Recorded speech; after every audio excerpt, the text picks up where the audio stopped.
அந்த திருப்பதி திருமலா லட்டுவில் விலங்குகளுடைய கொழுப்பு கண்டறியப்பட்ட விவகாரம் தொடர்பாக சிபிஐ விசாரணைக்கு நடத்த மத்திய உள்துறை அமைச்சகமானது முடிவு செய்துள்ளது.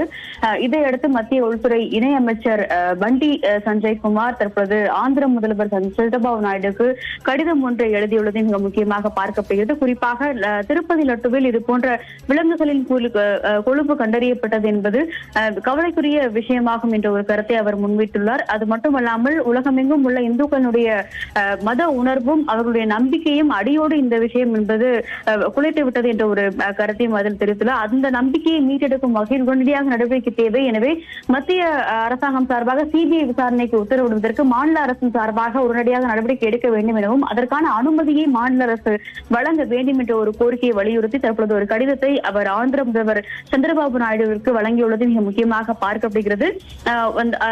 நிபுணர்களுடைய கண்காணிப்பின் அடிப்படையில் சிபிஐ விசாரணை